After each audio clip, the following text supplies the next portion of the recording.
If you want to launch or scale your current coaching business, I've got my top 3 tips to do that successfully. I'm Moira Casaba, and I have a thriving coaching business, a podcast. I became a published author, a keynote speaker, which is crazy to me because I had no idea what I was doing 8 to 10 years ago. So I'm going to tell you exactly how I did that while I had a full-time job. I was working 60 hours a week when I started. I had 2 small toddlers underfoot, and I was trying to juggle it all. And I wish that I had had somebody to tell me the fast track to success. So step number 1, you have to figure out who your target market is or who your niche market is, right? That's another way to say it. So who are you wanting to serve? Who are you wanting to help? And here's the key. What problem do they have or what are they struggling with that you can help them overcome? When you can figure out those 2 things, who the people are that you're talking to, who you want to serve, what problem is it that they have, or what are they struggling with that you can help them with, that is going to change the game. It's going to change your messaging. It's going to change how you're posting, what you're talking about in your stories. If you're sending email campaigns, you're going to know who exactly you're talking to and what problem you are going to help them solve. That is so key to successfully starting your coaching business. Tip number 2, I know this might sound overwhelming to some people, but you have to have a marketing plan, right? We figured out who we're talking to. We figured out what their struggle is, but what is the marketing plan that you have to kind of get your message across? I can remember back in the day, I thought like, I don't know anything about marketing. This freaks me out. I don't even know where to begin. I don't have a degree. But guys, I am also the queen of simplicity. So all you're going to do is take your monthly calendar and divide it in 4 weeks. What are you inviting to? What are you promoting? What are you talking about in week number 1? Nobody wants to get the same message every single week of the entire year and be feeling like got this possible thing or product or program that they could join at any time, right? So get specific. What specifically are you inviting them into in week number 1? What are you specifically inviting them into in week number 2? Maybe your program offerings change, right? Maybe there's a free value group that you're doing week number 3 out of the month.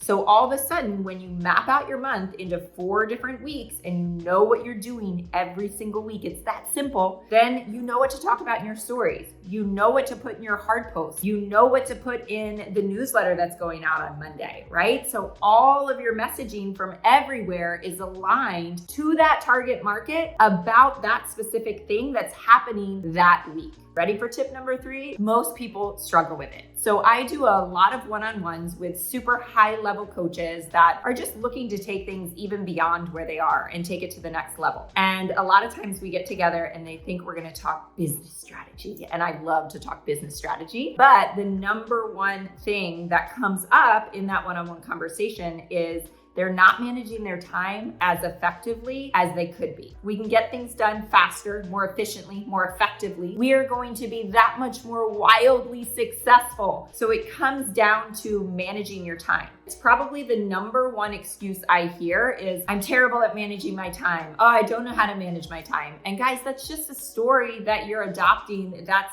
holding you back, and it's holding you back big time. So this is my quick little 5-minute process I'm going to give you to master your time. And again, I will tell you, I was terrible at time management not that long ago. And if I figured it out, you can figure it out too. So step number 1, what you're going to do is you're going to take everything in your mind that's stressing you out, that's causing anxiety, and you're just going to write it down on a piece of paper. Every single thing in every area of your life. The more you can get down on paper, the more space in your mind you're going to free up so that you can be present and effective. So write it all down. As we're writing it down, we're going to separate it into hats. So for me, it usually looks like my coaching business is one category, and I usually just take a piece of paper and divide it in four squares. One is my coaching business. The other one is everything outside that business, right? My books, my planner, speaking, podcast. That's kind of the overall other part of my business. Mom life, right? I've got all these things I got to do for the kids and sports things and emails from the school and, running to Target to pick things up for the class, all these things. And then maybe it's personal home life, right? Those things I have to do. So everything. When I say everything, I mean everything. Write it all down. The more you can get on paper, the less overwhelmed you're going to feel. At this point, you might feel overwhelmed. You're going to look at that list and think, oh my gosh, I have all this stuff to do. but I'm going to tell you how to change it all. So next we go to the calendar. This is the third step. You're gonna take your calendar and this is where you time block. You're gonna figure out, when are you a coach? When are you a podcaster? When are you a mom? When are you wearing the different hats? And this will change your life. When you are working your coaching business, you are working your coaching business. You're not answering emails from school. When you are in mom mode, you are not answering emails about your coaching business. You have to create those boundaries among your roles or between your roles that are gonna make you feel sane and make you feel present and be present to the task at hand. And so you're gonna take that calendar and you're gonna decide, maybe from 8 to 12, I am Coach Moira. Maybe from 12 to 3, I am podcast and author Moira. And maybe from 3 to 7, I am a mom, right? So I only allow the tasks in that role to fall into those hours. The last and final step, and this is where you're gonna realize you have so much more time than you realize, is you're gonna take all the things, say, in the coaching category, and you're gonna order them in order of importance. So you've got, maybe it's 8 to 10 things in that coaching category.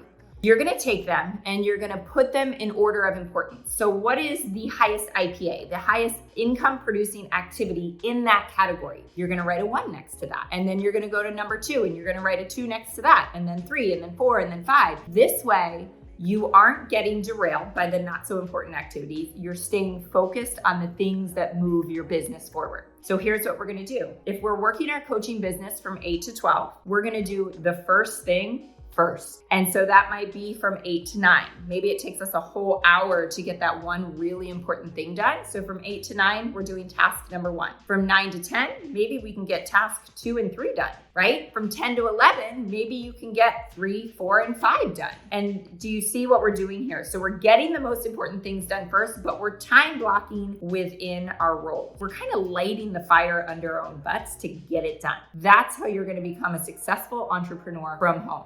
You have to own your time. So guys, if you want more help scaling your current coaching business, building a coaching business, I just launched the Kasaba Income and Impact Mastermind. It is a 12-month mastermind, and it gives you all the tips, all the tools, all the strategies, the exact roadmap that I followed to be successful. I'm going to be teaching to you. So just click the link to find out more.